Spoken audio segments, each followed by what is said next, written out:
সূরা আন-নিসা। রহমান রহিম আল্লাহ তাআলার নামে। তোমরা তোমাদের মালিককে ভয় করো, যিনি তোমাদের একটি মাত্র ব্যক্তি সত্তা থেকে সৃষ্টি করেছেন। অতঃপর তিনি তা থেকে তার জুড়ি পয়দা করেছেন। এরপর তিনি তাদের এই আদি জুড়ি থেকে বহু সংখ্যক নরনারী দুনিয়ায় চারিদিকে ছড়িয়ে দিয়েছেন।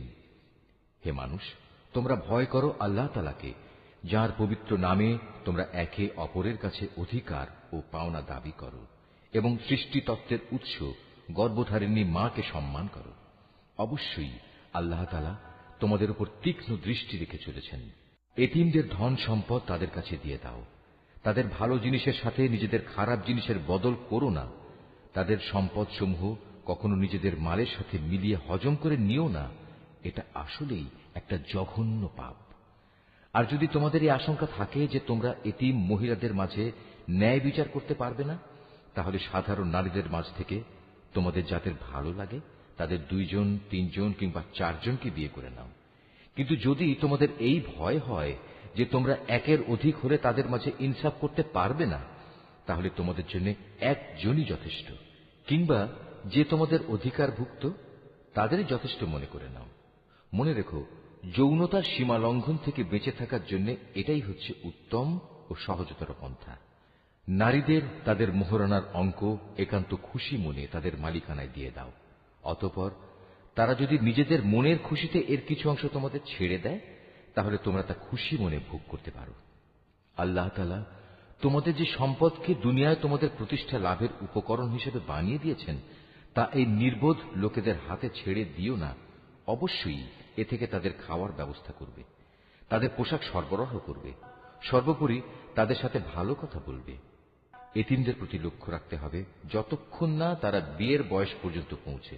অতঃপর যদি তোমরা তাদের মধ্যে সম্পদ পরিচালনার যোগ্যতা অনুভব করতে পারো, তাহলে তাদের ধন সম্পদ তাদের হাতে তুলে দেবে। তাদের এই ধন সম্পদ তাদের বড় হবার আগেই তাড়াহুড়ো করে হজম করে ফেলো না। এতিমদের পৃষ্ঠপোষক যদি সম্পদশালী হয়, তাহলে সে যেন এই বাড়াবাড়ি থেকে বেঁচে থাকে। তবে হ্যাঁ, যদি সে পৃষ্ঠপোষক গরিব হয়, তাহলে সমাজের প্রচলিত নিয়ম অনুযায়ী সে যেন তা থেকে নিজের পারিশ্রমিক গ্রহণ করে। যখন তোমরা তাদের ধন সম্পদ তাদের ফিরিয়ে দেবে, তখন তাদের উপর সাক্ষী রেখো, যদিও হিসাব গ্রহণের জন্য আল্লাহ তাআলাই যথেষ্ট। তাদের পিতামাতা ও আত্মীয় স্বজনদের রেখে যাওয়া ধন সম্পদে পুরুষদের যেমন নির্দিষ্ট অংশ রয়েছে, একইভাবে নারীদের জন্য সে সম্পদে নির্দিষ্ট অংশ রয়েছে, যা তাদের পিতামাতা ও আত্মীয় স্বজনরা রেখে গেছে। পরিমাণ অল্প হোক কিংবা বেশি, উভয়ের জন্য এর অংশ নির্দিষ্ট করে দেয়া হয়েছে। মৃত ব্যক্তির সম্পদ বন্টনের সময় যখন তার আপনজন, এতিম ও মিসকিনরা সেখানে এসে হাজির হয়, তখন তা থেকে তাদেরও কিছু দেবে এবং তাদের সাথে সুন্দরভাবে কথা বলবে। এতিমদের ব্যাপারে মানুষের এটুকু ভয় করা উচিত, যদি তারা নিজেরা মৃত্যুর সময় এমনি দুর্বল সন্তানদের পেছনে রেখে চলে আসত, তাহলে তাদের ব্যাপারে তারা এভাবে ভীত শঙ্কিত থাকত। অতএব তাদের ব্যাপারে আল্লাহকে ভয় করে চলা এবং এদের সাথে হামেশাই ন্যায় ইনসাফের কথাবার্তা বলা উচিত। যারা অন্যায়ভাবে এতিমদের মাল সম্পদ ভক্ষণ করে, তারা যেন আগুন দিয়ে নিজেদের পেট ভর্তি করে। অচিরেই এই লোকগুলো জাহান্নামের আগুনে জ্বলতে থাকবে। আল্লাহ তাআলা তোমাদের উত্তরাধিকারে সন্তানদের সম্পর্কে এ মর্মে তোমাদের জন্য এ বিধান জারি করেছেন যে এক ছেলের অংশ হবে 2 কন্যা সন্তানের মতো। কিন্তু উত্তরাধিকারী কন্যারা যদি 2-এর বেশি হয়, তাহলে তাদের জন্য থাকবে রেখে যাওয়া সম্পত্তির 2/3 আর সে কন্যা সন্তান যদি একজন হয়, তাহলে তার অংশ হবে পরিত্যক্ত সম্পত্তির অর্ধেক। মৃত ব্যক্তির সন্তান থাকলে তার পিতামাতা প্রত্যেকের জন্য থাকবে সে সম্পদের 6/1 অপরদিকে মৃত ব্যক্তির যদি কোনো সন্তান না থাকে এবং পিতামাতাই যদি হয় তার একমাত্র উত্তরাধিকারী, তাহলে তার মায়ের অংশ হবে 3/1। যদি মৃত ব্যক্তির কোনো ভাই বোন বেঁচে থাকে, তাহলে তার মায়ের অংশ হবে 6/1। মৃত্যুর আগে সে যে ওসিয়ত করে গেছে এবং তার রেখে যাওয়া ঋণ আদায় করে দেওয়ার পরেই কিন্তু এই সব ভাগ বাটোয়ারা করতে হবে। তোমরা জানো না তোমাদের পিতামাতা ও তোমাদের সন্তান সন্ততির মধ্যে কে তোমাদের জন্য উপকারের দিক থেকে বেশি নিকটবর্তী। অতএব এ হচ্ছে আল্লাহর বিধান। অবশ্যই আল্লাহ তাআলা সকল কিছু সম্পর্কে ওয়াকিবহাল এবং তিনি হচ্ছেন বিজ্ঞ পরম কুশলী। তোমাদের স্ত্রীদের রেখে যাওয়া সম্পত্তিতে তোমাদের অংশ হচ্ছে অর্ধেক, যদি তাদের কোনো সন্তানাদি না থাকে। আর যদি তাদের সন্তান থাকে, তাহলে সে সম্পত্তিতে তোমাদের অংশ হবে 4/1 তারা যে ওসিয়ত করে গেছে কিংবা তাদের ঋণ পরিশোধ করার পরেই কিন্তু তোমরা এই অংশ পাবে। তোমাদের স্ত্রীদের জন্য থাকবে তোমাদের রেখে যাওয়া সম্পত্তির 1/4। যদি তোমাদের কোনো সন্তান না থাকে। যদি তোমাদের সন্তান থাকে, তাহলে তারা পাবে রেখে যাওয়া সম্পদের 8/1। মৃত্যুর আগে তোমরা যা ওসিয়ত করে যাবে কিংবা যে ঋণ তোমরা রেখে যাবে তা পরিশোধ করে দেওয়ার পরেই এই অংশ তারা পাবে। যদি কোনো পুরুষ কিংবা নারী এমন হয় যে তার কোনো সন্তান নেই, পিতামাতাও নেই, শুধু আছে তার এক ভাই ও এক বোন, তাহলে তাদের সবার জন্য থাকবে 6/1। ভাই বোন মিলে তারা যদি এর চাইতে বেশি হয়, তবে মৃত ব্যক্তির রেখে যাওয়া সম্পদের 1/3 তারা সবাই সমান অংশীদার হবে। অবশ্য এ সম্পত্তির উপর মৃত ব্যক্তির যা ওসিয়ত করা আছে কিংবা কোনো ঋণ পরিশোধের পরই এ ভাগাভাগি করা যাবে। তবে কখনো উত্তরাধিকারীদের অধিকার পাওয়ার পথে তা যেন ক্ষতিকর হয়ে না দাঁড়ায়, সে কথাও খেয়াল রাখতে হবে। কেননা এ হচ্ছে আল্লাহর নির্দেশ, আর আল্লাহ তাআলা সর্বজ্ঞানী ও পরম ধৈর্যশীল। এগুলো হচ্ছে আল্লাহ তাআলার সীমারেখা। যে ব্যক্তি এর ভেতরে থেকে তাঁর ও তাঁর রসুলের আনুগত্য করবে, আল্লাহ তাআলা তাকে এমন এক জান্নাতে প্রবেশ করাবেন যার তলদেশ দিয়ে ঝর্ণাধারা প্রবাহিত হবে। সেখানে সে অনন্তকাল ধরে অবস্থান করবে।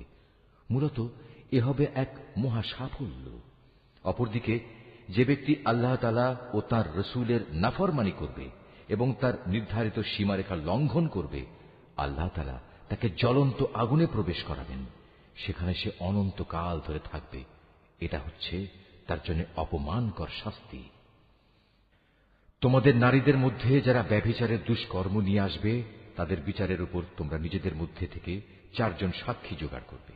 অতঃপর সে 4 জন লোক যদি ইতিবাচক সাক্ষ্য প্রদান করে, তাহলে সে নারীদের তোমরা ঘরের ভেতর অবরুদ্ধ করে রাখবে, যতদিন না মৃত্যু এসে তাদের সমাপ্তি ঘটিয়ে দেয়, অথবা আল্লাহ তাআলা তাদের জন্য অন্য কোনো ব্যবস্থা না করেন। আর তোমাদের মধ্যে যে 2 জন নরনারী এ ব্যভিচারের কাজ করবে, তাদের 2 জনকেই তোমরা শাস্তি দেবে। হ্যাঁ, তারা যদি তওবা করে এবং নিজেদের সংশোধন করে নেয়, তাহলে তাদের শাস্তি দেয়া থেকে তোমরা সরে দাঁড়াও। অবশ্যই আল্লাহ তাআলা তওবা কবুলকারী এবং পরম দয়ালু। আল্লাহ তাআলার উপর শুধু তাদের তওবাই কবুলযোগ্য হবে যারা ভুলবশত গুনাহের কাজ করে, অতঃপর জানা মাত্রই তারা দ্রুত তা থেকে ফিরে আসে। মূলত এরাই হচ্ছে সেসব লোক যাদের উপর আল্লাহ তাআলা দয়া পরবশ হন, আর আল্লাহ তাআলাই হচ্ছেন সর্ববিষয়ে জ্ঞানী, কুশলী। আর তাদের জন্য তওবা করার কোনো অবকাশ নেই যারা আজীবন শুধু গুনাহের কাজই করে। এভাবেই গুনাহের কাজ করতে করতে একদিন তাদের কারো দুয়ারে যখন মৃত্যু এসে হাজির হয়, তখন সে বলে, হে আল্লাহ, আমি এখন তওবা করলাম। আসলে তাদের জন্য কোনো তওবা নয় যারা কাফের অবস্থায় ইহুল্লাহ সাঙ্গ করল। এরা হচ্ছে সেসব লোক যাদের জন্য আমি কঠিন যন্ত্রণাদায়ক আযাবের ব্যবস্থা করে রেখেছি। হে মানুষ, তোমরা যারা ঈমান এনেছ, তোমাদের জন্য কখনো জোর করে বিধবা নারীদের উত্তরাধিকারের পণ্য বানানো বৈধ নয়। বিয়ের সময় মোহর হিসেবে যা তোমরা তাদের দিয়েছ, তার কোনো অংশ তাদের কাছ থেকে নিয়ে নেওয়ার জন্য তোমরা তাদের অযথা আটক করে রেখো না, যতক্ষণ পর্যন্ত তারা প্রকাশ্য কোনো ব্যভিচারের কাজে লিপ্ত না হয়। তাদের সাথে সৎভাবে জীবন যাপন করো। এমনকি তোমরা যদি তাদের পছন্দ নাও করো, এমনও তো হতে পারে যা কিছু তোমরা পছন্দ করো না, তার মধ্যেই আল্লাহ তাআলা তোমাদের জন্য অফুরন্ত কল্যাণ নিহিত রেখে দিয়েছেন।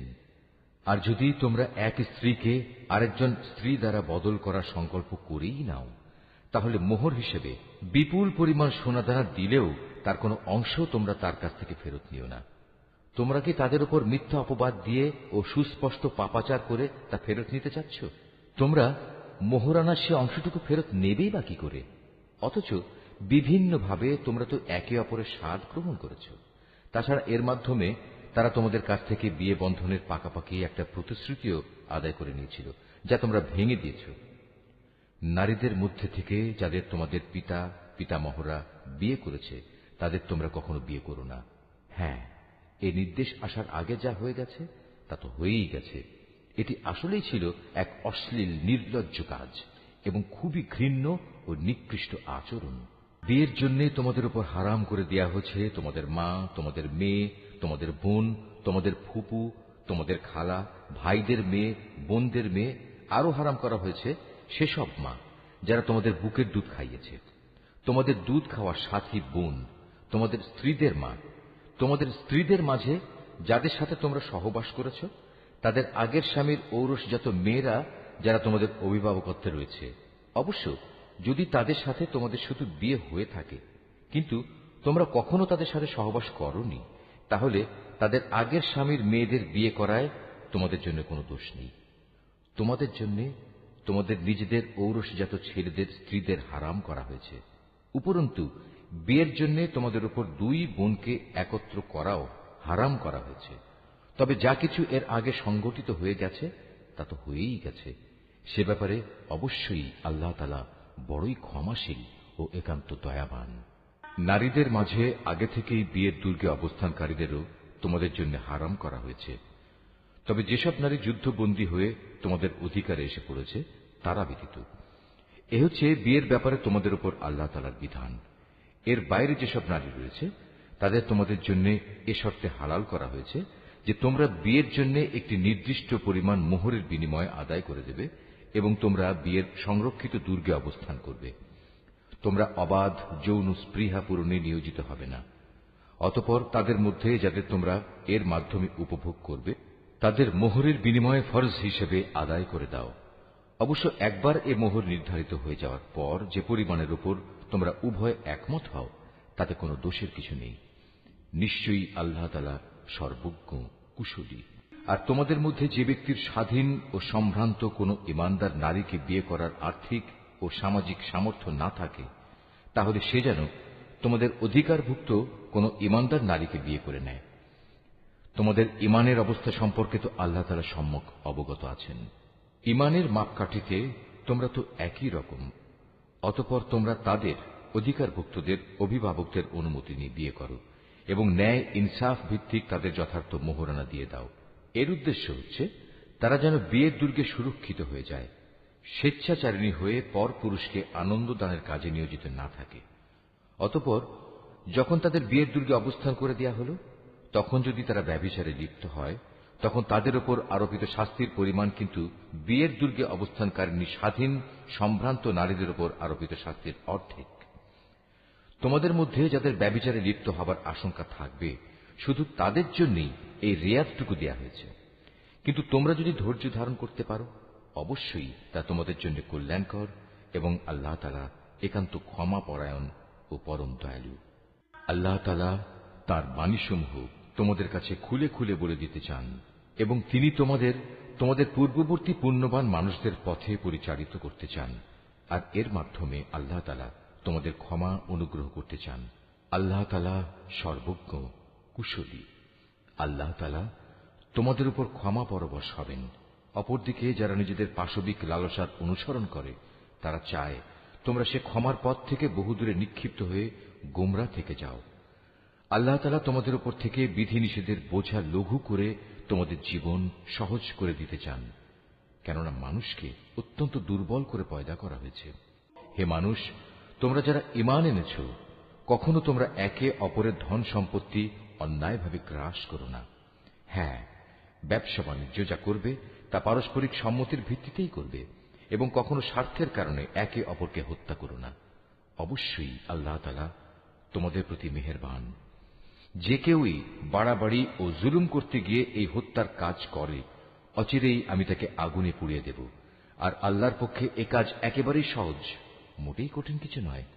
যদি তোমরা সে সমস্ত বড় বড় গুনাহ থেকে বেঁচে থাকো যা থেকে বেঁচে থাকার জন্য তোমাদের নির্দেশ দেয়া হয়েছে, তাহলে তোমাদের ছোটখাটো গুনাহ আমি এমনিই তোমাদের হিসাব থেকে মুছে দেব এবং অত্যন্ত সম্মানজনক স্থানে আমি তোমাদের পৌঁছে দেব। আল্লাহ তাআলা তোমাদের একজনের তুলনায় আরেকজনকে যা কিছু বেশি দান করেছেন তোমরা তা পাওয়ার লালসা করো না। যা কিছু পুরুষরা উপার্জন করল তা তাদেরই অংশ হবে, আবার নারী যা কিছু অর্জন করল তাও হবে তাদেরই অংশ।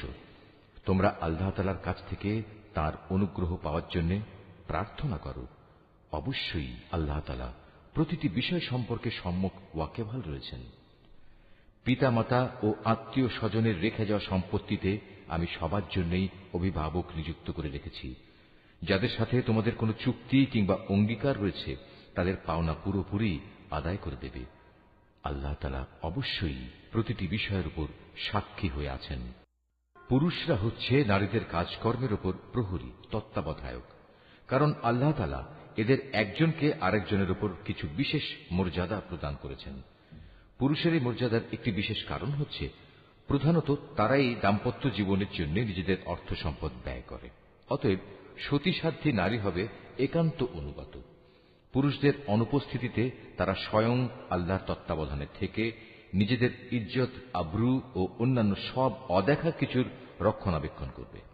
আর যখন কোন নারীর অবাধ্যতার ঔদ্ধত্যের ব্যাপারে তোমরা আশঙ্কা করো, তখন তোমরা তাদের ভালো কথার উপদেশ দাও। তা কার্যকর না হলে তাদের সাথে একই বিছানায় থাকা ছেড়ে দাও। তাতেও যদি তারা ভালো না হয়, তাহলে চূড়ান্ত ব্যবস্থা হিসেবে তাদের মৃদু প্রহার করো। তবে যদি তারা এমনি অনুগত হয়ে যায়, তাহলে তাদের খামোখা কষ্ট দেওয়ার জন্য অজুহাত খুঁজে বেরিও না। অবশ্যই আল্লাহ তাআলা সর্বশ্রেষ্ঠ ও সবার চাইতে মহান। আর যদি তাদের স্বামী স্ত্রী এই দুজনের মাঝে বিচ্ছেদের আশঙ্কা দেখা দেয়, তাহলে তার পক্ষ থেকে একজন সালিস এবং তার স্ত্রীর পক্ষ থেকে একজন সালিস নিযুক্ত করো। আসলে উভয়ে যদি নিজেদের নিষ্পত্তি চায়, তাহলে আল্লাহ তাআলা তাদের পুনরায় মীমাংসায় পৌঁছার তৌফিক দেবেন। আল্লাহ তাআলা নিশ্চয়ই সম্যক জ্ঞানী, সর্ববিষয়ে ওয়াকেবহাল। তোমরা এক আল্লাহ তাআলার ইবাদত করো, কোনো কিছুকেই তার সাথে অংশীদার বানিও না, এবং পিতামাতার সাথে ভালো ব্যবহার করো। আরো যারা তোমাদের ঘনিষ্ঠ আত্মীয়, এতিম, মিসকিন, আত্মীয় প্রতিবেশী, অনাত্মীয় প্রতিবেশী, তোমার পথচারী সঙ্গী ও তোমার অধিকারভুক্ত দাস দাসী, তাদের সবার সাথেও ভালো ব্যবহার করো। অবশ্যই আল্লাহ তাআলা এমন মানুষকে কখনো পছন্দ করেন না যে অহংকারী ও দাম্ভিক। আল্লাহ তাআলা এমন ধরনের লোকদেরও ভালোবাসেন না যারা নিজেরা যেমন কার্পণ্য করে তেমনি অন্যদেরও কার্পণ্য করার আদেশ করে। তাছাড়া আল্লাহ তাআলা তাদের যা কিছু ধন সম্পদের অনুগ্রহ দান করেছেন তারা তা লুকিয়ে রাখে। আমি কাফেরদের জন্য এক লাঞ্ছনাদায়ক শাস্তির ব্যবস্থা করে রেখেছি। আল্লাহ তাআলা তাদেরও পছন্দ করেন না যারা লোক দেখানোর উদ্দেশ্যে নিজেদের ধন সম্পদ ব্যয় করে। তারা আল্লাহ তাআলা এবং শেষ বিচারের দিনকেও বিশ্বাস করে না।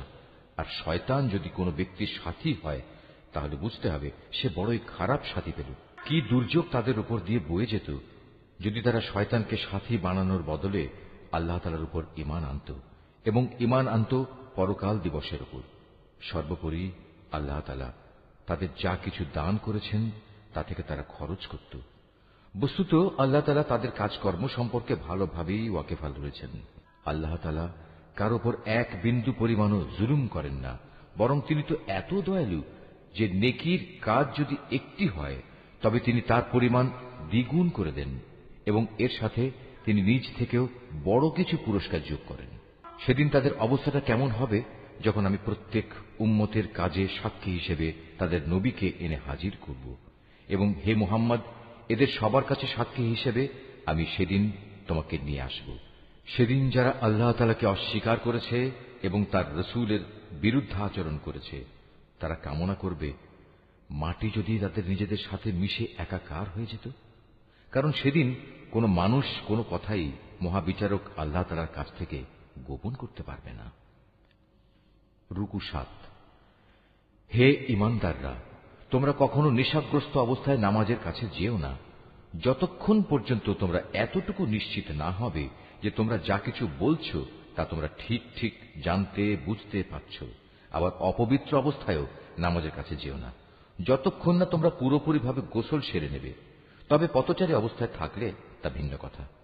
আর যদি তোমরা অসুস্থ হয়ে পড়ো অথবা প্রবাসে থাকো, কিংবা তোমাদের কেউ যদি পায়খানা থেকে ফিরে আসো, অথবা তোমরা যদি দৈহিক মিলনের সাথে নারী স্পর্শ করো, তাহলে পানি দিয়ে নিজেদের পরিষ্কার করে নেবে। তবে যদি এসব অবস্থায় পানি নাই পাও, তাহলে পবিত্র মাটি দিয়ে তায়াম্মুম করে নেবে, এবং তার পদ্ধতি হচ্ছে তা দিয়ে তোমাদের মুখমণ্ডল ও তোমাদের হাত মাসেহ করে নেবে। অবশ্যই আল্লাহ তাআলা গুনাহ মার্জনাকারী, পরম ক্ষমাশীল। হে নবী, তুমি কি তাদের অবস্থা দেখোনি যাদের আসমানী গ্রন্থের সামান্য একটা অংশ দেয়া হয়েছিল, কিন্তু তারা গুমরাহির পথই কিনে নিচ্ছে। তারা তো তোমাদেরও পথভ্রষ্ট করে দিতে চায়। তোমাদের দুশমনদের আল্লাহ তাআলা ভালো করেই জানেন। অভিভাবক হিসেবে যেমন আল্লাহ তাআলা যথেষ্ট, তেমনি সাহায্যকারী হিসেবেও আল্লাহ তাআলাই যথেষ্ট। ইহুদি জাতির মধ্যে কিছু লোক এমন আছে যারা রসুলের কথাগুলো মূল অর্থের স্থান থেকে সরিয়ে বিকৃত করে দেয় এবং তারা বলে, আমরা শুনলাম এবং সাথে সাথে অমান্যও করলাম। আবার বলে, আমাদের কথা শুনুন। আসলে ইসলামী জীবন বিধানে অপবাদ দানের উদ্দেশ্যে নিজেদের জিহ্বাকে কুঞ্চিত করে এরা বলে, হে নবী, আপনি শুনুন। সাথে সাথেই বলে, আপনার শ্রবণ শক্তি রহিত হয়ে যাক। অথচ এসব কথা না বলে তারা যদি বলতো, হে নবী, আমরা আপনার কথা শুনলাম এবং তা মেনে নিলাম এবং আপনি আমাদের কথা শুনুন, আমাদের প্রতি লক্ষ্য করুন, তাহলে এ বিষয়টা তাদের জন্য কতই না ভালো হতো। তাই হতো বরং তাদের জন্য সঙ্গত। কিন্তু সত্য অস্বীকার করার কারণে তাদের উপর আল্লাহ তাআলা অভিশাপ দিয়েছেন। অতঃপর তাদের সামান্য কিছু লোকই মাত্র ঈমান এনে থাকে। হে মানুষেরা, যাদের কিতাব দেয়া হয়েছে, তোমরা সেই গ্রন্থের উপর ঈমান আনো যা আমি মুহাম্মাদের উপর নাজিল করেছি। এ হচ্ছে এমন এক কিতাব যা তোমাদের কাছে মজুদ পূর্ববর্তী কিতাবের সত্যতা স্বীকার করে। ঈমান আনো সে সময় আসার আগে যখন আমি পাপিষ্ঠদের চেহারাসমূহ বিকৃত করে তাকে উল্টো দিকে ঘুরিয়ে দেব, অথবা ইহুদিদের পবিত্র দিন শনিবারের অবমাননাকারীদের প্রতি আমি যেভাবে অভিশাপ নাজিল করেছি, তেমনি কোনো বড় বিপর্যয় আসার আগেই ঈমান আনো। আর আল্লাহ তাআলার হুকুম সে তো অবধারিত। নিঃসন্দেহে আল্লাহ তাআলা কখনো সে গুনাহ মাফ করবেন না যেখানে তার সাথে কাউকে শরীক করা হয়। এছাড়া অন্য সব গুনাহ তিনি যাকে ইচ্ছা ক্ষমা করে দেন।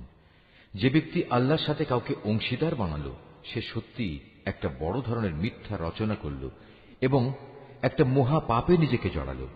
হে নবী, তুমি কি তাদের অবস্থা দেখোনি যারা নিজেদের খুব পবিত্র মনে করে, অথচ আল্লাহ তাআলা যাকে ইচ্ছা তাকেই পবিত্র করেন, এবং যারা অপবিত্র তাদের উপর এক বিন্দু পরিমাণও জুলুম করা হবে না। এদের প্রতি তাকিয়ে দেখো কিভাবে এরা আল্লাহ তাআলা সম্পর্কে মিথ্যা অপবাদ রটিয়ে যাচ্ছে।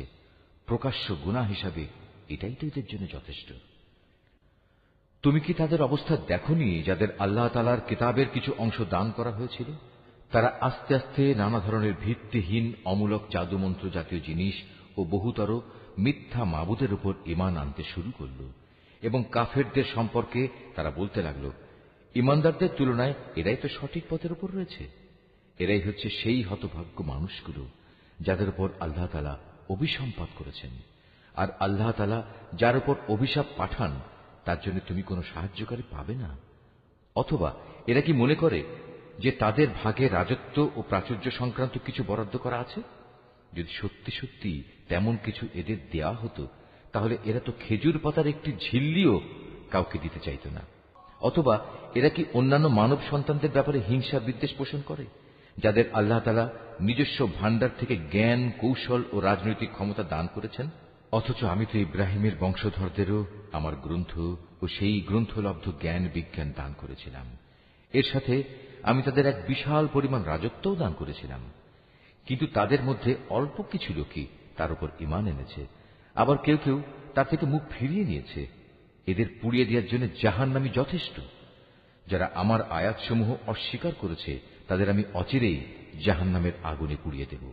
অতঃপর পুড়ে যখন তাদের দেহের চামড়া গলে যাবে, তখন আমি তার বদলে নতুন চামড়া বানিয়ে দেব, যাতে করে তারা আযাব ভোগ করতে পারে। অবশ্যই আল্লাহ তাআলা মহাপরাক্রমশালী, বিজ্ঞ, কুশলী। যারা আমার আয়াতসমূহ বিশ্বাস করেছে এবং ভালো কাজ করেছে, তাদের অচিরেই আমি এমন এক জান্নাতে প্রবেশ করাবো যার পাদদেশ দিয়ে ঝর্ণাধারা প্রবাহিত হবে। সেখানে তারা থাকবে চিরকাল। তাদের জন্য থাকবে পূত পবিত্র সঙ্গী ও সঙ্গিনীরা।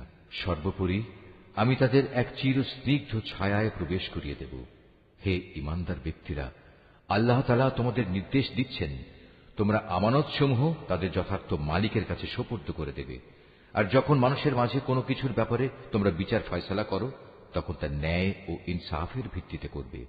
আল্লাহ তাআলা তোমাদের যা কিছু উপদেশ দেন তা সত্যিই সুন্দর। আল্লাহ তাআলা সবকিছু দেখেন এবং শোনেন। হে ঈমানদার মানুষেরা, তোমরা আল্লাহর আনুগত্য করো তার রসুলের এবং সেসব লোকদের যারা তোমাদের মাঝে বিশেষভাবে দায়িত্বপ্রাপ্ত।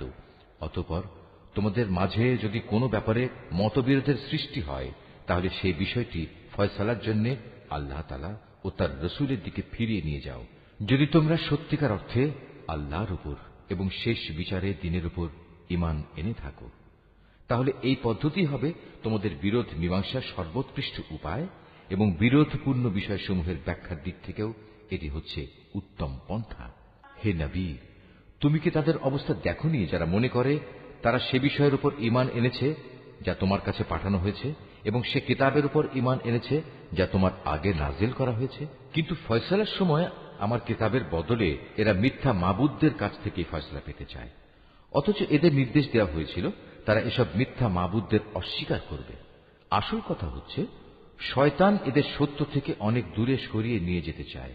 এদের যখন বলা হয় আল্লাহ তাআলা তাঁর রসুলের উপর যা কিছু নাজিল করেছেন তোমরা তার দিকে ফিরে এসো, তখন তুমি এই মুনাফিকদের দেখবে এরা তোমার কাছ থেকে একে একে মুখ ফিরিয়ে দূরে সরে যাচ্ছে। অতঃপর তাদের কৃতকর্মের কারণে যখন তাদের উপর কোনো বিপদ মুসিবত এসে পড়ে, তখন এদের অবস্থাটা কি হয় দেখেছ? তারা তখন সবাই তোমার কাছে ছুটে আসে এবং আল্লাহর নামের কসম করে তোমাকে বলে, আমরা তো কল্যাণ ও সম্প্রীতি ছাড়া আর কিছুই চাইনি। এদের মনের ভেতর কি অভিসন্ধি লুকিয়ে আছে তা আল্লাহ তাআলা ভালো করে জানেন। তাই তুমি এদের এড়িয়ে চলো। তুমি এদের ভালো উপদেশ দাও এমন সব কথায় যা তাদের অন্তর ছুঁয়ে যায়। তুমি আরো বলো, আমি যখনই কোনো জনপদে কোনো রসুল পাঠিয়েছি তাকে এজন্যই পাঠিয়েছি যে আল্লাহর নির্দেশ অনুযায়ী সেখানে তার শর্তহীন আনুগত্য করা হবে। যখনই তারা নিজেদের উপর কোনো জুলুম করবে তখনই তারা তোমার কাছে ছুটে আসবে এবং নিজেদের কৃতকর্মের জন্য আল্লাহ তাআলার কাছে ক্ষমা প্রার্থনা করবে। আল্লাহর রসুলও তাদের জন্য ক্ষমা চাইবে। এমত অবস্থায় তারা অবশ্যই আল্লাহকে পরম ক্ষমাশীল ও অতীব দয়ালু হিসেবে দেখতে পাবে। না, আমি তোমার মালিকের শপথ করে বলছি, এরা কিছুতেই ঈমানদার হতে পারবে না যতক্ষণ না তারা তাদের যাবতীয় মতবিরোধের ফয়সালায় তোমাকে শর্তহীনভাবে বিচারক মেনে নেবে। অতঃপর তুমি যা ফয়সালা করবে সে ব্যাপারে তাদের মনে আর কোনো দ্বিধাদ্বন্দ্ব থাকবে না, বরং তোমার সিদ্ধান্ত তারা সর্বান্তঃকরণে মেনে নেবে। আমি যদি তাদের উপর এ আদেশ জারি করতাম যে তোমরা নিজেদের জীবন বিসর্জন দাও অথবা তোমরা নিজেদের ভিটে মাটি ছেড়ে অন্যত্র চলে যাও, তাহলে তাদের মধ্যে সামান্য সংখ্যক মানুষই তা করত। যেসব উপদেশ তাদের দেয়া হয়েছে তা যদি তারা মেনে চলত তবে তা তাদের জন্য খুবই কল্যাণকর হতো এবং তাদের মানসিক স্থিরতাও এতে করে মজবুত হতো। তাহলে আমিও আমার পক্ষ থেকে এজন্য তাদের বড় ধরনের পুরস্কার দিতাম। উপরন্তু আমি তাদের সরল পথও দেখিয়ে দিতাম। যারা আল্লাহ তাআলা ও তার রসুলের আনুগত্য করে তারা শেষ বিচারের দিন সেসব পুণ্যবান মানুষদের সাথে থাকবে যাদের উপর আল্লাহ তাআলা প্রচুর নিয়ামত বর্ষণ করেছেন।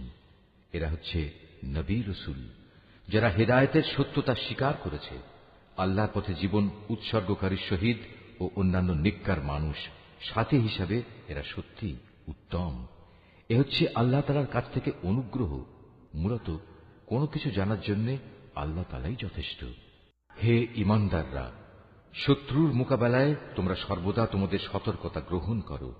অতঃপর হয় দলে দলে বিভক্ত হবে কিংবা একসঙ্গে শত্রুর মোকাবেলা করো। তোমাদের মধ্যে অবশ্যই এমন মুনাফিক লোক থাকবে যে যুদ্ধের ব্যাপারে গড়িমসি করবে। তোমাদের উপর কোনো বিপদ মুসিবত এলে সে বলবে, আল্লাহ তাআলা সত্যিই আমার উপর বড় অনুগ্রহ করেছেন, কেননা আমি সে সময় তাদের সাথে ছিলাম না। আর যদি তোমাদের উপর আল্লাহ তাআলার পক্ষ থেকে বিজয়ের অনুগ্রহ আসে তখন সে এমনভাবে বলে যেন তার সাথে তোমাদের কোন রকম বন্ধুত্বই ছিল না। সে তখন আরো বলে, কতই না ভালো হতো যদি আমি তাদের সাথে থাকতাম, তাহলে আজ আমিও অনেক বড় সফলতা অর্জন করতে পারতাম। যেসব মানুষ পরকালের বিনিময়ে এ পার্থিব জীবন ও তার সুখ স্বাচ্ছন্দ্য বিক্রি করে দিয়েছে সেসব মানুষের উচিত আল্লাহ তাআলার পথে লড়াই করা। কারণ যে আল্লাহর পথে লড়াই করবে সে এ পথে জীবন বিলিয়ে দেবে কিংবা সে বিজয় লাভ করবে। অচিরেই আমি তাকে এই উভয় অবস্থার জন্যই বিরাট পুরস্কার দেব।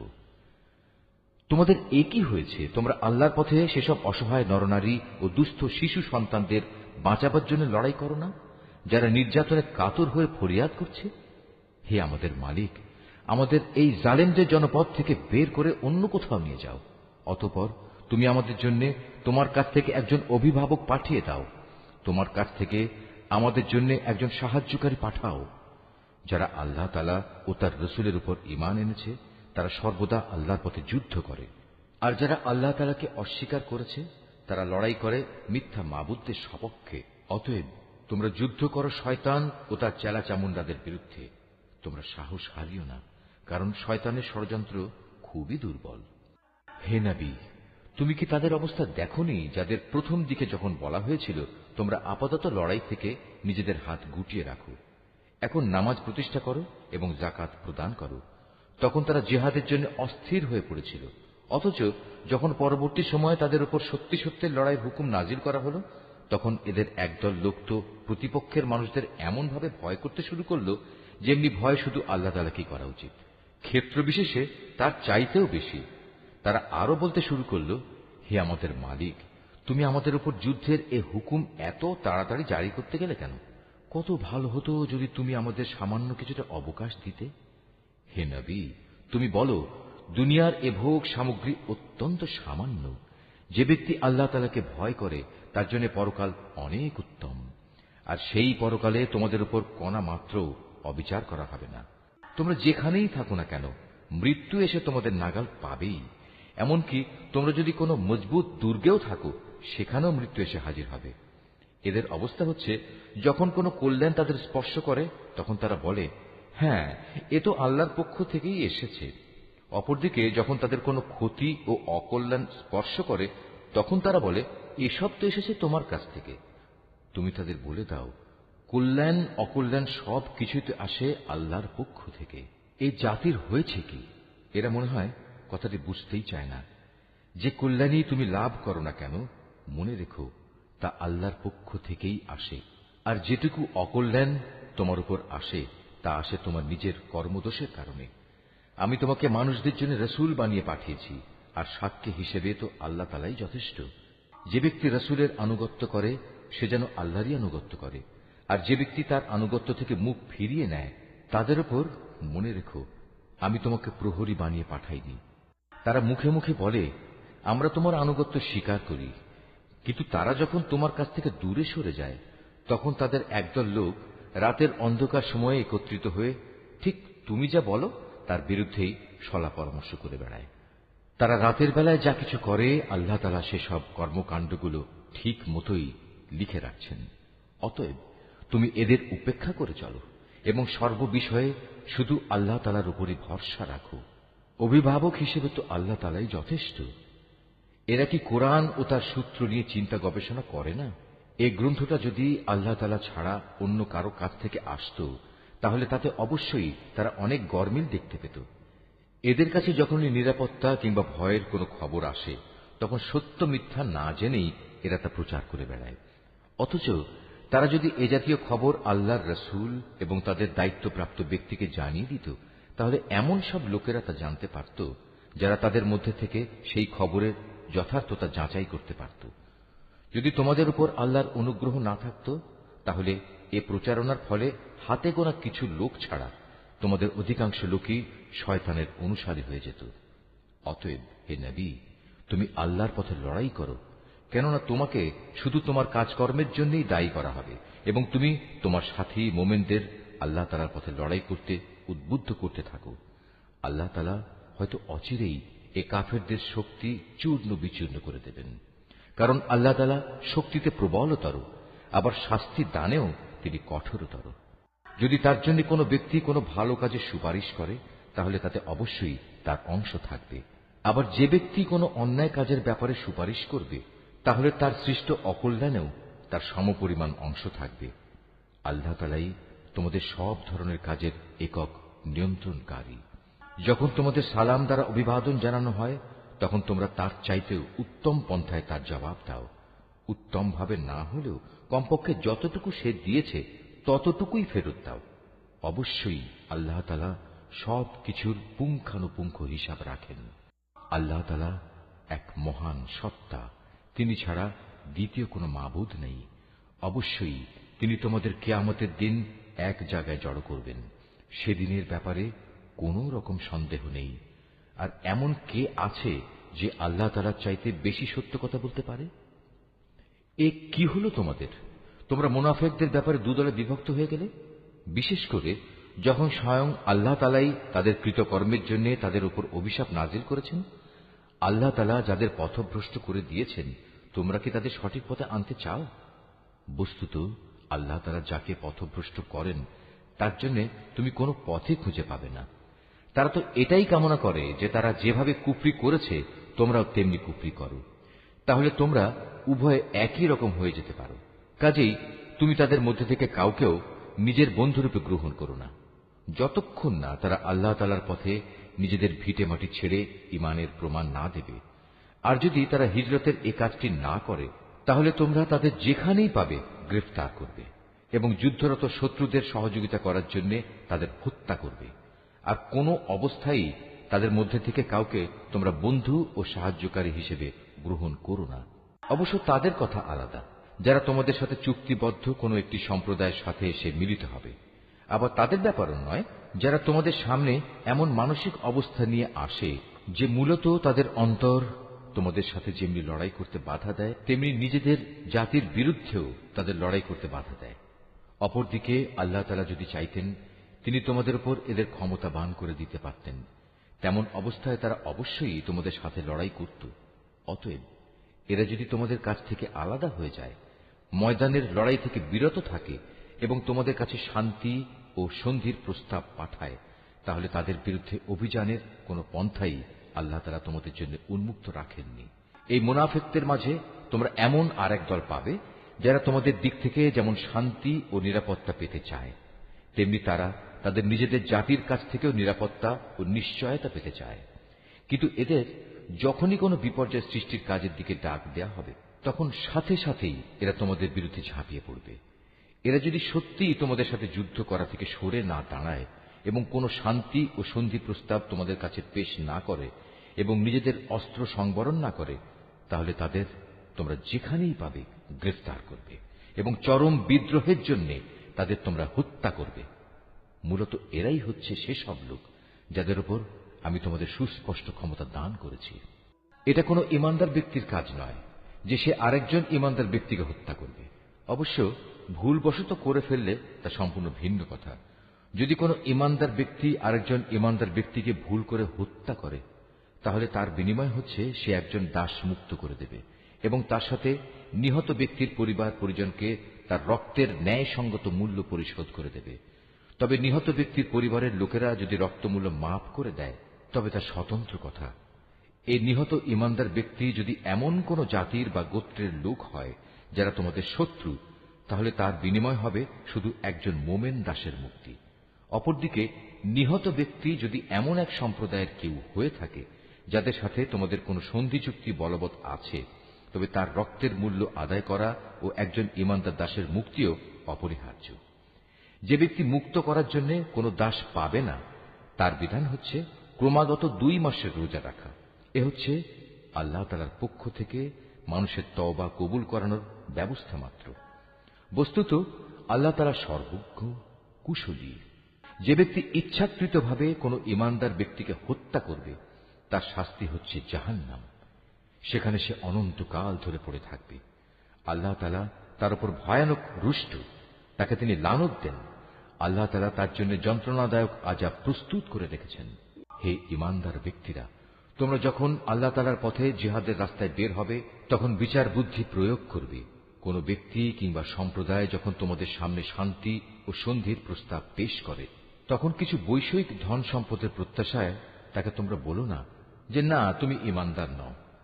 আসলে আল্লাহ তাআলার কাছে অনায়াসলভ্য সম্পদ প্রচুর রয়েছে, সম্পদের প্রচুর ভান্ডার পড়ে আছে। আগে তোমরাও ছিলে এমনি, অতঃপর আল্লাহ তাআলা তোমাদের উপর অনুগ্রহ করেছেন। কাজেই তোমরা বিষয়টি যাচাই বাছাই করে নিও।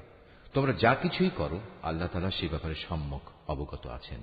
মোমেনদের মাঝে যারা কোন রকম শারীরিক পঙ্গুত্ব ও অক্ষমতা না থাকা সত্ত্বেও বসে থেকেছে, আর যারা নিজেদের জান ও মাল দিয়ে আল্লাহ তাআলার পথে জিহাদে অবতীর্ণ হয়েছে, এরা উভয়ে কখনো সমান নয়।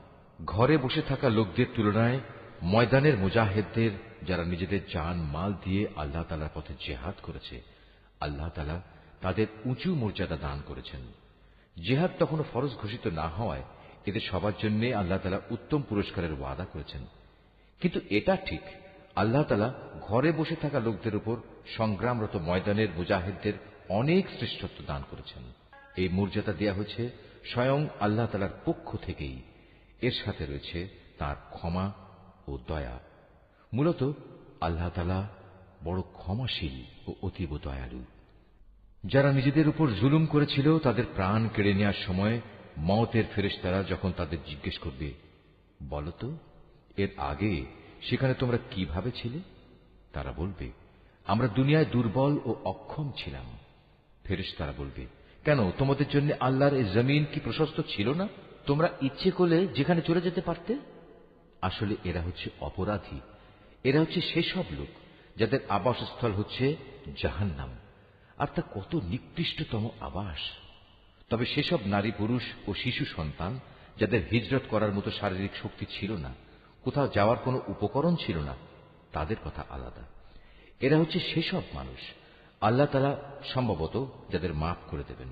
অবশ্যই আল্লাহ তাআলা গুনাহ মোচনকারী ও পরম ক্ষমাশীল। আর যে কেউই আল্লাহ তাআলার পথে হিজরত করবে সে অচিরেই আল্লাহ তাআলার জমিনে প্রশস্ত জায়গা ও অগণিত ধন সম্পদ পেয়ে যাবে। যখন কোনো ব্যক্তি আল্লাহ তাআলা ও তার রাসূলের উদ্দেশ্যে হিজরত করার জন্য নিজ বাড়ি থেকে বের হয় এবং এমতাবস্থায় মৃত্যু এসে তাকে গ্রাস করে নেয়, তাহলে তার সে অপূর্ণ হিজরতের পুরস্কার দেওয়ার দায়িত্ব আল্লাহ তাআলার উপর। আল্লাহ তাআলা বড় ক্ষমাশীল ও পরম দয়ালু।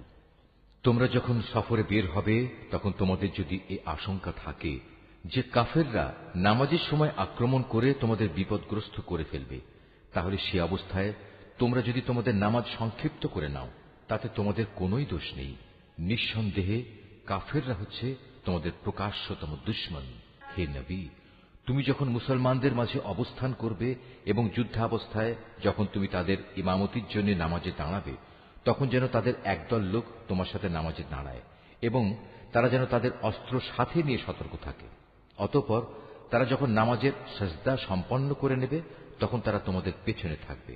দ্বিতীয় দল যারা নামাজ তখনও পড়েনি তারা তোমার সাথে এসে নামাজ আদায় করবে, কিন্তু সর্বাবস্থায় তারা যেন সতর্কতা অবলম্বন করে এবং সশস্ত্র অবস্থায় থাকে। কারণ কাফেররা তো এই সুযোগটুকুই চায় যে যদি তোমরা তোমাদের মাল সামানা ও অস্ত্রশস্ত্র সম্পর্কে একটু অসাবধান হয়ে যাও, যাতে তারা তোমাদের উপর আকস্মিকভাবে ঝাঁপিয়ে পড়তে পারে। অবশ্য অতিরিক্ত বৃষ্টি বাদলের জন্য যদি তোমাদের কষ্ট হয় কিংবা শারীরিকভাবে তোমরা যদি অসুস্থ হও, তাহলে কিছুক্ষণের জন্য তোমরা অস্ত্র রেখে দিতে পারো। কিন্তু অস্ত্র রেখে দিলেও তোমরা কিন্তু নিজেদের সাবধানতা বজায় রাখবে। অবশ্যই আল্লাহ তাআলা কাফেরদের জন্য এক অপমানকর আযাব নির্দিষ্ট করে রেখেছেন।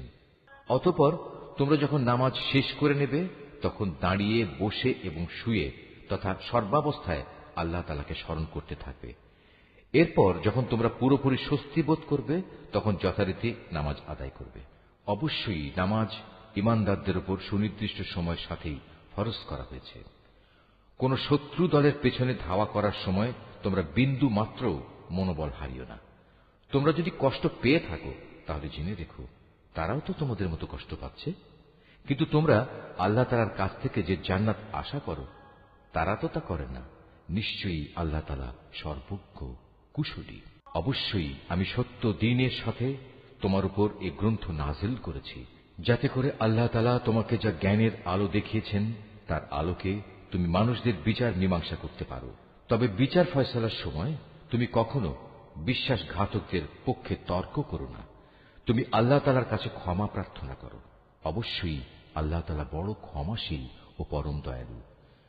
যারা নিজেদের সাথে বিশ্বাসঘাতকতা করে তুমি কখনো এমন সব লোকের পক্ষে কথা বলো না, কেননা আল্লাহ তাআলা এই পাপিষ্ঠ বিশ্বাসঘাতকদের কখনো পছন্দ করেন না।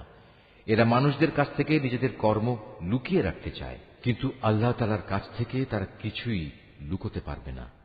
আল্লাহ তাআলা তো হচ্ছেন সেই মহান সত্তা যিনি রাতের অন্ধকারে তিনি যেসব কথা বা কাজ পছন্দ করেন না এমন সব বিষয়ে যখন এরা সলা পরামর্শ করে তখনও তিনি তাদের সাথেই থাকেন। এরা যা কিছু করে তা সম্পূর্ণ আল্লাহ তাআলার জ্ঞানের পরিধির আওতাধীন। হ্যাঁ, এরাই হচ্ছে সেসব লোক যাদের সঠিক ঘটনা না জানার কারণে দুনিয়ার জীবনে তোমরা যাদের পক্ষে তর্ক করেছ, কিন্তু কিয়ামতের দিনে আল্লাহ তাআলার সামনে কে তাদের পক্ষে কথা বলবে, কিংবা সেদিন কে তাদের উপর অভিভাবক হবে? যে ব্যক্তি গুনাহের কাজ করে অথবা গুনাহ করে নিজের উপর নিজেই অবিচার করে, অতঃপর এজন্য যখন সে আল্লাহ তাআলার কাছে ক্ষমা প্রার্থনা করে, তখন সে অবশ্যই আল্লাহ তাআলাকে পরম ক্ষমাশীল ও অতীব দয়ালু হিসাবে পাবে। যে ব্যক্তি কোনো গুনাহের কাজ করল, সে কিন্তু এর দ্বারা নিজেই নিজের ক্ষতি সাধন করল। আল্লাহ তাআলা সবকিছুই জানেন, তিনি কুশলী।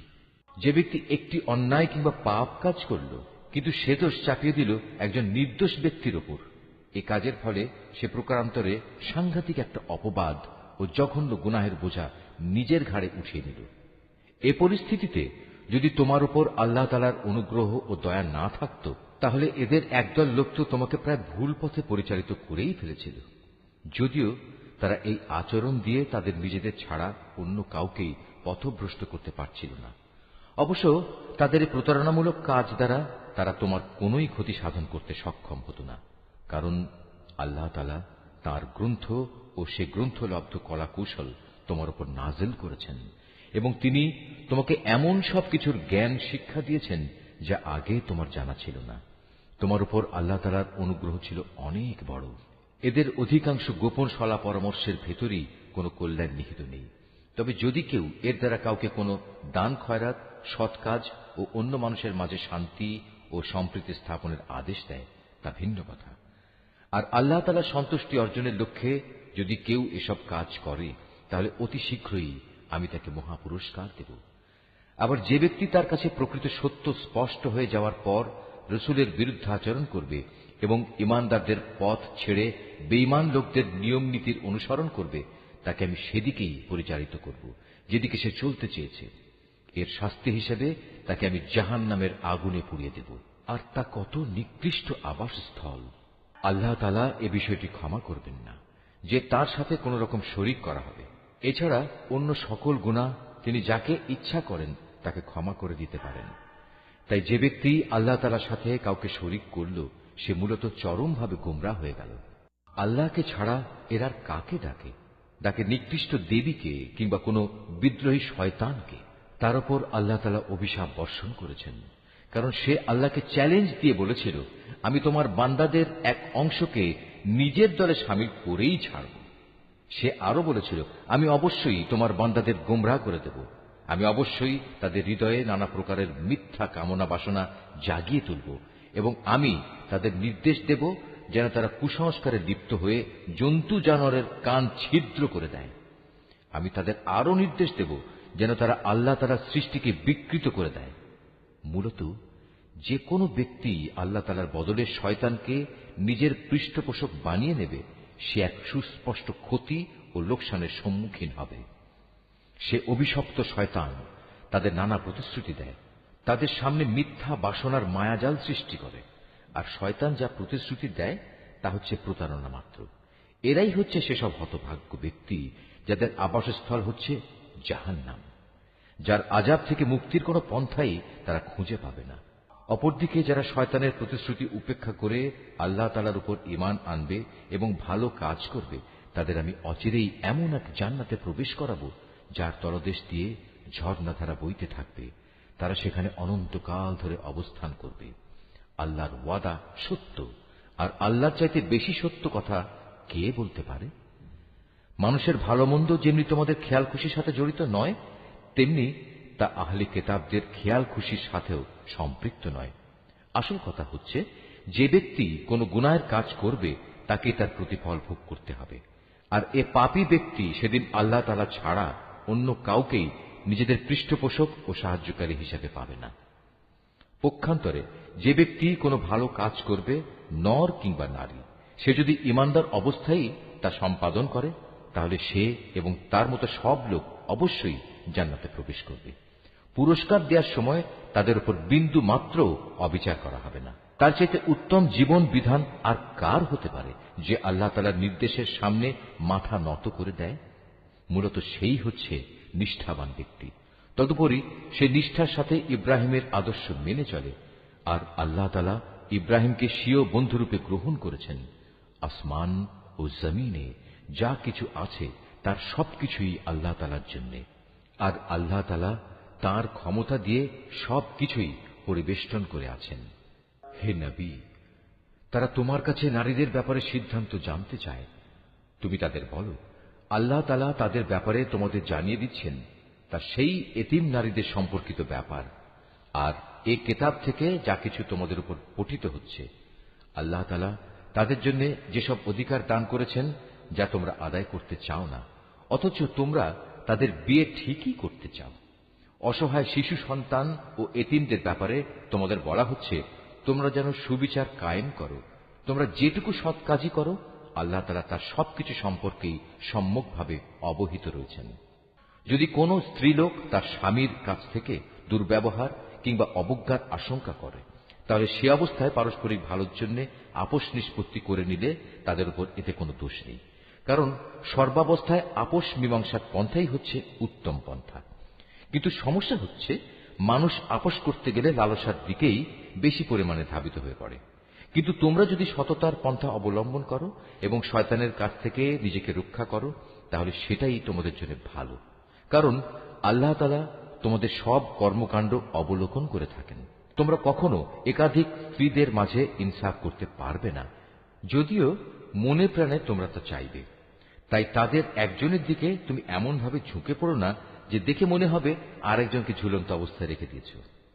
তোমরা যদি সংশোধনের চেষ্টা করো এবং আল্লাহ তাআলাকে ভয় করো, তাহলে তুমি দেখবে আল্লাহ তাআলা অতি ক্ষমাশীল ও পরম দয়ালু। অতঃপর যদি সত্যি সত্যি তারা একে অপরের কাছ থেকে বিচ্ছিন্ন হয়ে যায়, তাহলে আল্লাহ তাআলা তার ভান্ডার থেকে দান করে তাদের সবাইকে পারস্পরিক মুখাপেক্ষিতা থেকে রেহাই দেবেন। আল্লাহ তাআলা নিঃসন্দেহে প্রাচুর্যময় ও প্রশংসাভাজন। আসমান জমিনে যা কিছু আছে সবই আল্লাহ তাআলার জন্য। তোমাদের আগেও যাদের কাছে কিতাব নাজিল করা হয়েছিল তাদের আমি এ নির্দেশ দিয়েছিলাম যেন তারা আল্লাহ তাআলাকে ভয় করে। আমি তোমাদেরও নির্দেশ দিচ্ছি। আর যদি তোমরা আল্লাহকে অস্বীকার করো, তাহলে জেনে রেখো আকাশ পাতালে যা কিছু আছে সবকিছুই তো আল্লাহ তাআলার জন্য। আল্লাহ তাআলা বেনিয়াজ, সব প্রশংসা তাঁরই প্রাপ্য। অবশ্যই আসমান জমিনের সব কয়টি জিনিসের মালিকানা তাঁর। যাবতীয় কর্ম সম্পাদনে আল্লাহ তাআলাই যথেষ্ট। হে মানুষ, তিনি চাইলে যে কোনো সময় জমিনের কর্তৃত্ব থেকে তোমাদের অপসারণ করে অন্য কোনো সম্প্রদায়কে এনে বসিয়ে দিতে পারেন। এ কাজে তিনি অবশ্যই ক্ষমতাবান।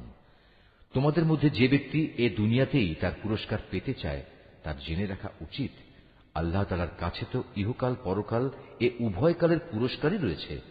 আল্লাহ তাআলা তো সবকিছু শোনেন এবং সবকিছুই দেখেন। হে ঈমানদাররা, তোমরা সর্বদাই ইনসাফের উপর দৃঢ়ভাবে প্রতিষ্ঠিত থেকো এবং আল্লাহ তাআলার জন্য সত্যের সাক্ষী হিসেবে নিজেকে পেশ করো। যদি এ কাজটি তোমরা নিজের পিতামাতার কিংবা নিজের আত্মীয় স্বজনের উপরেও আসে, তবুও তা তোমরা মনে রাখবে, সে ব্যক্তি ধনী হোক কিংবা গরিব, এটা কখনো দেখবে না, কেননা তাদের উভয়ের চাইতে আল্লাহ তাআলার অধিকার অনেক বেশি। অতএব তুমি কখনো ন্যায় বিচার করতে নিজের খেয়াল খুশির অনুসরণ করো না। যদি তোমরা পেঁচানো কথা বলো কিংবা সাক্ষ্য দেয়া থেকে বিরত থাকো, তাহলে জেনে রাখবে তোমরা যা কিছুই করো না কেন আল্লাহ তাআলা তার যথার্থ খবর রাখেন। হে ঈমানদার ব্যক্তিরা, তোমরা ঈমান আনো আল্লাহর উপর, তার রসুলের উপর, সে কিতাবের উপর যা আল্লাহ তাআলা তার রসুলের উপর নাজিল করেছেন, এবং সেসব কিতাবের উপর যা ইতিপূর্বে তিনি নাজিল করেছেন। আর যে ব্যক্তি আল্লাহ তাআলাকে অস্বীকার করল তার ফেরেশতাদের, তার পাঠানো কিতাবসমূহ, তার নবী রসুলদের ও পরকাল দিবসকে, বুঝতে হবে সে ভীষণভাবে পথভ্রষ্ট হয়ে গেছে। যারা একবার ঈমান আনলো আবার কুফরি করল, কিছুদিন পর আবার ঈমান আনলো, এরপর সুযোগ বুঝে আবার কাফের হয়ে গেল, এরপর কুফরির পরিমাণ তারা দিনে দিনে বাড়িয়ে দিল। ঈমান নিয়ে তামাশা করার এ লোকদের আল্লাহ তাআলা কখনো ক্ষমা করবেন না, না কখনো তিনি এ ব্যক্তিদের সঠিক পথ দেখাবেন। হে নবী, মুনাফিক ব্যক্তিদের তুমি সুসংবাদ দাও যে তাদের জন্য ভয়াবহ আযাব রয়েছে, যারা দুনিয়ার ফায়দার জন্য ঈমানদারদের বদলে কাফেরদের বন্ধু হিসেবে গ্রহণ করেছে। তারা কি এর দ্বারা এদের কাছ থেকে কোন রকম মান সম্মানের প্রত্যাশা করে? অথচ সবটুকু মান সম্মান তো আল্লাহ তাআলার জন্যই নির্দিষ্ট। আল্লাহ তাআলা ইতিপূর্বেও এ কিতাবের মাধ্যমে তোমাদের উপর আদেশ নাজিল করেছিলেন যে তোমরা যখন দেখবে কাফেরদের কোন বৈঠকে আল্লাহ তাআলা নাজিল করা কোন আয়াত অস্বীকার করা হচ্ছে এবং তার সাথে ঠাট্টা বিদ্রূপ করা হচ্ছে, তখন তোমরা তাদের সাথে এ ধরনের মজলিসে বসো না, যতক্ষণ না তারা অন্য কোনো আলোচনায় লিপ্ত হয়।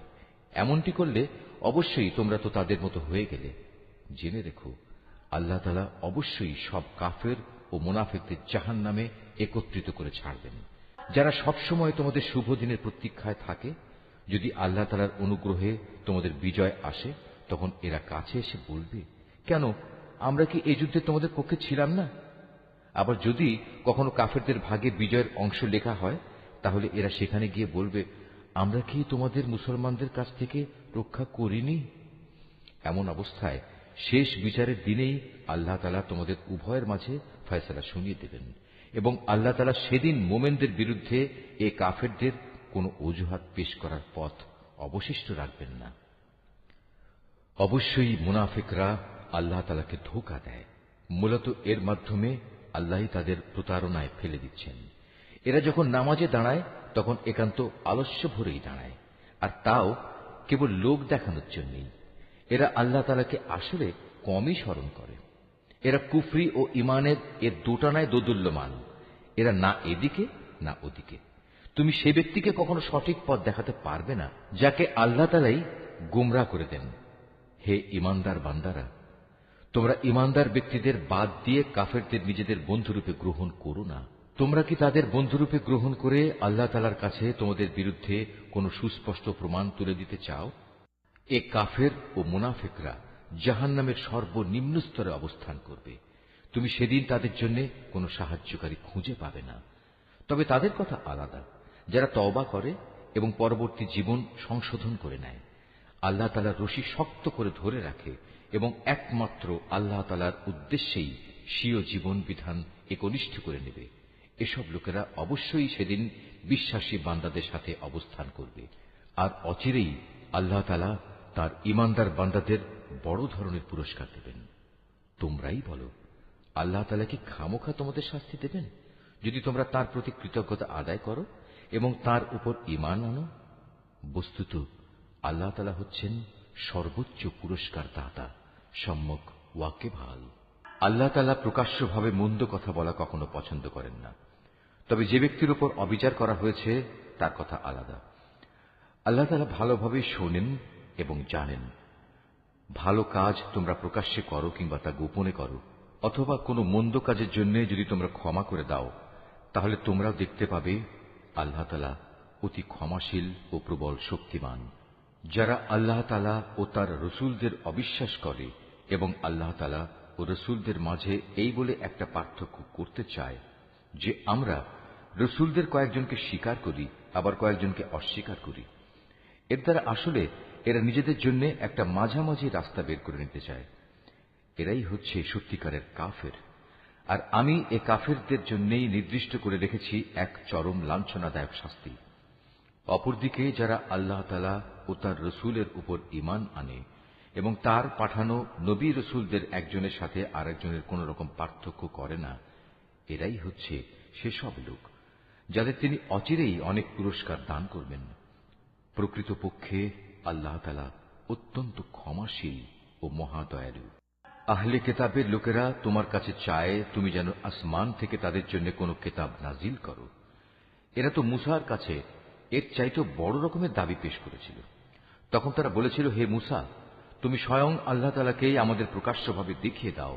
অতঃপর তাদের এই বাড়াবাড়ির জন্য তাদের উপর প্রচন্ড বজ্রপাত এসে নিপতিত হয়েছে এবং এ সম্পর্কিত সুস্পষ্ট প্রমাণসমূহ তাদের কাছে আসার পরেও তারা গোবাছুরকে উপাস্য হিসেবে গ্রহণ করেছে। অতঃপর আমি তাদের এ অপরাধ ক্ষমা করে দিলাম এবং আমি মুসাকে স্পষ্ট প্রমাণসহ কেতাব দান করলাম। এদের ওপর তুর পাহাড়কে উঠিয়ে উঁচু করে ধরে আমি এদের কাছ থেকে আনুগত্যের প্রতিশ্রুতি আদায় করেছিলাম। আমি তাদের বলেছিলাম, নগরের দ্বার প্রান্ত দিয়ে ভেতরে প্রবেশ করার সময় তোমরা একান্ত অনুগত হয়ে ঢুকবে। আমি তাদের আরো বলেছিলাম, তোমরা শনিবারে মাছ ধরে আমার বিধানের সীমা লঙ্ঘন করো না। এ ব্যাপারে আমি তাদের কাছ থেকে শক্ত প্রতিশ্রুতি আদায় করে নিয়েছিলাম।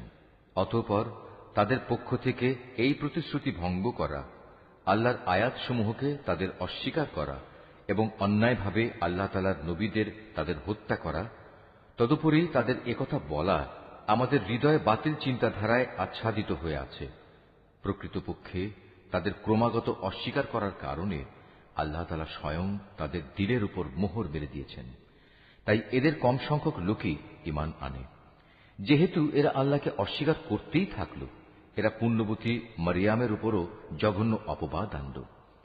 তাদের এই মিথ্যা উক্তি যে আমরা অবশ্যই মারিয়ামের পুত্র ঈসাকে হত্যা করেছি, যিনি ছিলেন আল্লাহর রসূল। যদিও আসল ঘটনা হচ্ছে তারা কখনোই তাকে হত্যা করেনি, তারা তাকে শূলবিদ্ধও করেনি। মূলত তাদের কাছে ধাঁধার কারণে এমনই একটা কিছু মনে হয়েছিল। তাদের মাঝে যারা সঠিক ঘটনা না জানার কারণে তার ব্যাপারে মতবিরোধ করেছিল, তারাও এতে করে সন্দেহে পড়ে গেল। এ ব্যাপারে তাদের অনুমানের অনুসরণ করা ছাড়া সঠিক কোনো জ্ঞানই ছিল না। তবে এটুকু নিশ্চিত, তারা তাকে হত্যা করেনি, বরং আসল ঘটনা ছিল আল্লাহ তাআলা তাকে তার নিজের কাছে তুলে নিয়েছেন। আল্লাহ তাআলা মহাপরাক্রমশালী ও মহাপ্রজ্ঞাময়। এই আহলে কেতাবদের মাঝে এমন একজনও থাকবে না যে ব্যক্তি তার মৃত্যুর আগে তার তিরোধান সম্পর্কে আল্লাহ তাআলার এই কথার উপর ঈমান আনবে না। কিয়ামতের দিনে সে নিজেই এদের উপর সাক্ষী হবে। ইহুদিদের বাড়াবাড়ি ও সীমা লঙ্ঘনমূলক আচরণের জন্য এমন অনেক পবিত্র জিনিসও আমি তাদের জন্য হারাম করে দিয়েছিলাম, যেটা তাদের জন্য আগে হালাল ছিল। এটা এই কারণে যে এরা বহু মানুষকে আল্লাহ তাআলার পথ থেকে বিরত রেখেছে। যেহেতু এরা লেনদেনের সুদ গ্রহণ করে, অথচ এদের তা থেকে সুস্পষ্টভাবে নিষেধ করা হয়েছিল, এবং এরা অন্যের মাল সম্পদ ধোঁকা প্রতারণার মাধ্যমে গ্রাস করে। তাদের মধ্যে এসব অপরাধে লিপ্ত কাফেরদের জন্য আমি তাই কঠিন আযাব নির্দিষ্ট করে রেখেছি। কিন্তু তাদের মধ্যে যাদের আবার জ্ঞানের গভীরতা রয়েছে, তারা এবং এমন সব ঈমানদার যারা তোমার উপর যা কিছু নাজিল হয়েছে তার উপর বিশ্বাস করে, সাথে সাথে তোমার পূর্ববর্তী নবী ও রসুলদের উপর যা নাজিল হয়েছে তার উপরও বিশ্বাস করে, নামাজ প্রতিষ্ঠা করে, যাকাত আদায় করে, সর্বোপরি আল্লাহ তাআলা ও শেষ দিনের উপর ঈমান আনে। মূলত এরাই হচ্ছে সেসব সৌভাগ্যবান মানুষ যাদের অচিরেই আমি মহাপুরস্কার দেব। হে নবী, আমি তোমার কাছে আমার ওহী পাঠিয়েছি, যেমনি করে আমি ওহী পাঠিয়েছিলাম নূহ ও তার পরবর্তী নবীদের প্রতি। আমি আরো ওহী পাঠিয়েছিলাম ইব্রাহিম, ইসমাইল, ইসহাক, ইয়াকুব ও তার বংশধরদের কাছে। ওহী পাঠিয়েছি ঈসা, আইয়ুব, ইউনুস, হারুন ও সুলাইমানের কাছেও। অতঃপর আমি দাউদের ওপর জাবুর গ্রন্থ অবতীর্ণ করেছি। রসুলদের মাঝে এমনও অনেকে আছে যাদের কথা ইতিপূর্বে আমি তোমার কাছে বলেছি, কিন্তু এদের মাঝে বহু রসুল এমনও আছে যাদের নাম ঠিকানা কিছুই আমি তোমাকে বলিনি। মুসার সাথে তো আল্লাহ তাআলা কথাও বলেছেন। রসুলরা ছিল জান্নাতের সুসংবাদবাহী ও জাহান্নামের ভয় প্রদর্শনকারী। তাদের এজন্যই পাঠানো হয়েছিল যাতে করে রসুলদের আগমনের পর আল্লাহ তাআলার উপর মানব জাতির কোনো অজুহাত খাড়া করার সুযোগ না থাকে। সত্যি আল্লাহ তাআলা মহাপরাক্রমশালী ও প্রজ্ঞাময়। কিন্তু মানুষ যত অজুহাতই পেশ করুক না কেন, আল্লাহ তোমার উপর যা কিছু নাজিল করেছেন তা তাঁর প্রত্যক্ষ জ্ঞানের মাধ্যমেই করেছেন। ফেরেশতারাও তো একথার সাক্ষ্য দেবে, যদিও ওহীর সাক্ষ্য প্রদানের জন্য আল্লাহ তাআলা একাই যথেষ্ট। নিশ্চয়ই যারা এই ওহী অস্বীকার করে এবং অন্য মানুষদেরও আল্লাহ তাআলার পথ থেকে সরিয়ে রাখে, তারা আসলে গুমরাহী ও পথভ্রষ্টতায় অনেক দূর এগিয়ে গেছে। নিশ্চয়ই যারা কুফরি করল এবং চরমভাবে সীমা লঙ্ঘন করল, তাদের ব্যাপারে এটা কখনো হবে না যে আল্লাহ তাআলা তাদের ক্ষমা করে দেবেন, না তিনি তাদের সঠিক রাস্তা দেখাবেন। হ্যাঁ, একটি মাত্র রাস্তাই তাদের জন্য উন্মুক্ত থাকবে, এবং তা হচ্ছে জাহান্নামের রাস্তা, যেখানে তারা অনন্তকাল ধরে পড়ে থাকবে। শাস্তি প্রদানের এ কাজ আল্লাহর জন্য খুবই সহজ। হে মানুষরা, আল্লাহ তাআলার কাছ থেকে তোমাদের জন্য সঠিক বিধান নিয়ে রসুল এসেছে। যদি তার আনিত এই বিধানের উপর তোমরা ঈমান আনো, এতেই তোমাদের জন্য কল্যাণ রয়েছে। আর তোমরা যদি তা মেনে নিতে অস্বীকার করো, তাহলে জেনে রেখো এই আসমান জমিনের সর্বত্র যেখানে যা কিছু আছে তার সবকিছুই আল্লাহ তাআলার জন্য, এবং আল্লাহ তাআলা সর্বজ্ঞ, কুশলী। হে কিতাবধারীরা, নিজেদের দ্বীনের ব্যাপারে তোমরা বাড়াবাড়ি করো না, এবং ঈসার ঘটনা নিয়ে আল্লাহ তাআলা সম্পর্কে সত্য ছাড়া কোনো মিথ্যা বলো না।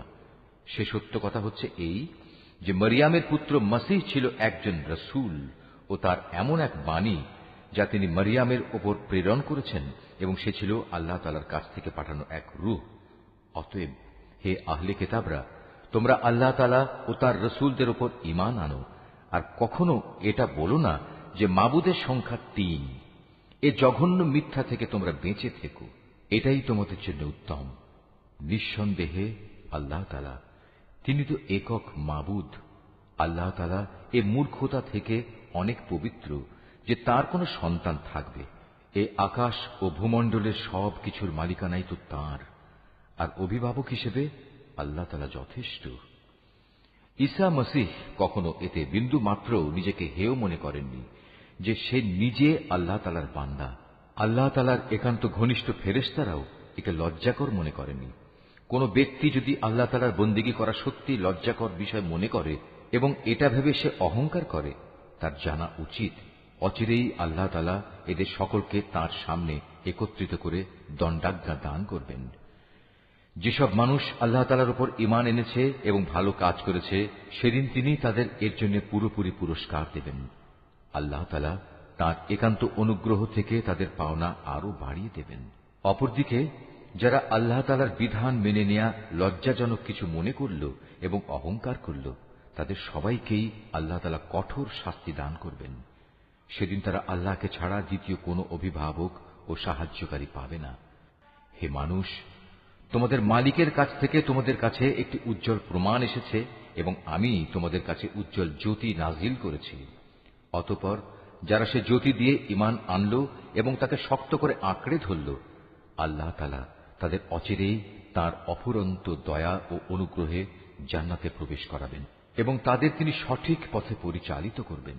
হে নবী, তারা তোমার কাছে বিভিন্ন বিষয়ে ফতোয়া জানতে চায়। তুমি বলো, আল্লাহ তাআলা সে ব্যক্তির উত্তরাধিকার সংক্রান্ত ব্যাপারে তোমাদের তার সিদ্ধান্ত জানাচ্ছেন, যার মাতা পিতা কেউই নেই, আবার তার নিজেরও কোনো সন্তান নেই।